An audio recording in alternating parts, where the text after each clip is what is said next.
Hei, salut lume, eu sunt Marc și bine v-am găsit la un nou episod de pe acest canal. În acest episod o să ne jucăm Squirrel Simulator, așa, și în acest joc suntem o veveriță și trebuie să ne găsim casa. Ok.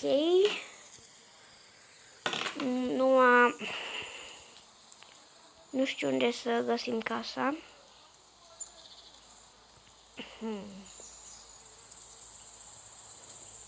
Eu mai am jucat jocul acesta numai înainte să-mi fac canalul de gaming și am zis că dacă tot îmi fac, să fac și cu videoclipul ăsta, adică și cu jocul acesta. Videoclip. Și da. Dar nu știu sigur dacă o să fie doar de gaming. Bine, deocamdată doar cu gaming, dar poate o să fac și altceva, nu știu. Uite aici Uite aici apare ok. Așa. Mergem aici. Și am găsit căsuța. Acum trebuie să strângem din câte se vede niște crengi. Mai trebuie să bem apă. Apă bem după aceea. Și luăm apa. Luăm bățul. M-am culcat cum trebuia să bea apă, să iau bățul. O ieșit asta. Așa o punem aici. Ieșim. Tem cu un băț. Și vine șarpele după mine. Și mă omoară. Adică nu că mă omoară. Mi-a scăzut puțin din viață, da? Așa. Mi trebuie să mai iau. Uite un băț acolo. Să iau bățul.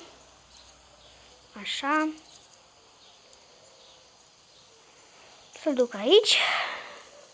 Dacă se aud sunete, sunt afară. Am zis să mai iau și o gură de aer. Bine, sunt afară în curte. Așa. Îmi place că poți să zbori în jocul acesta. Uite încă un băț. Să luăm bățul să mergem înapoi acasă.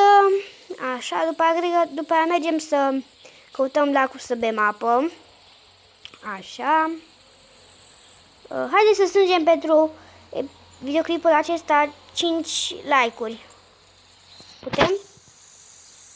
Așa, ducem asta aici. Gata, ne-am făcut asta culcușul.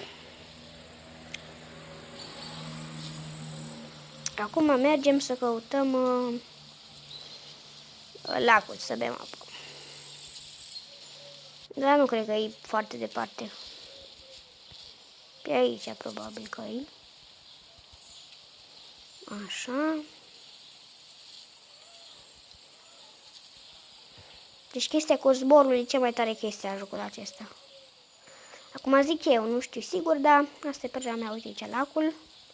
Nu cred că am să iei peste un șoarece sau ceva. Așa, să bem.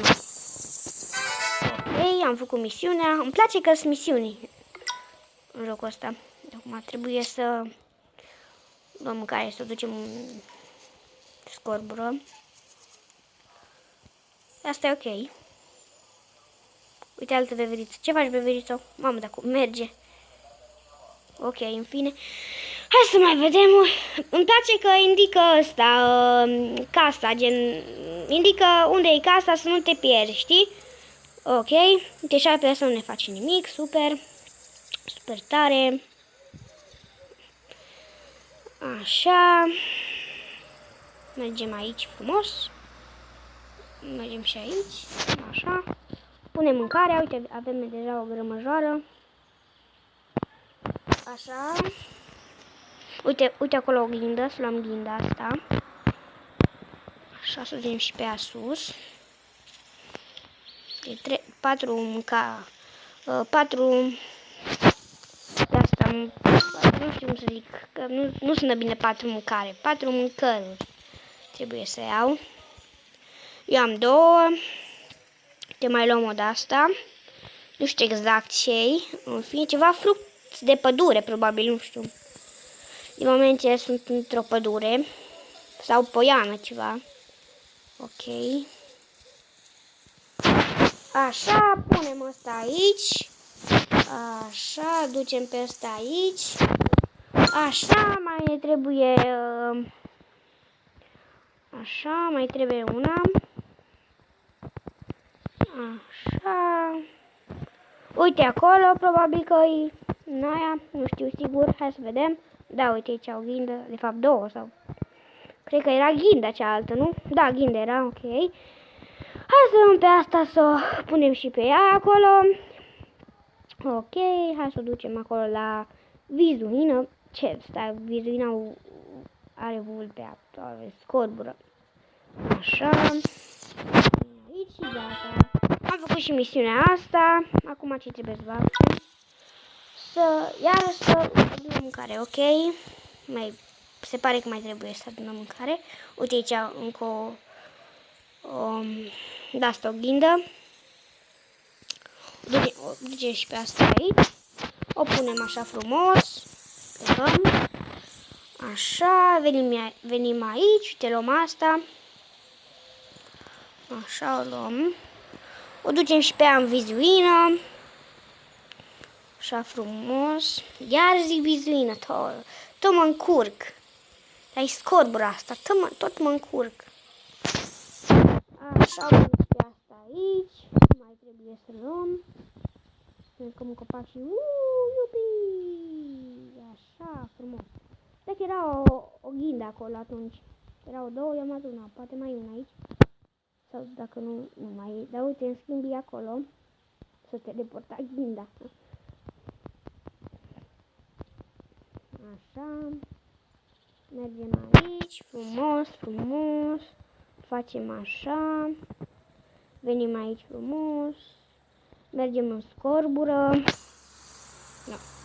Ce se întâmplă așa? Nu. Am apăsat pe butonul la pista. Așa, cât mai trebuie puțin. Așa. Nu mai e ghindă acolo, nu mai e.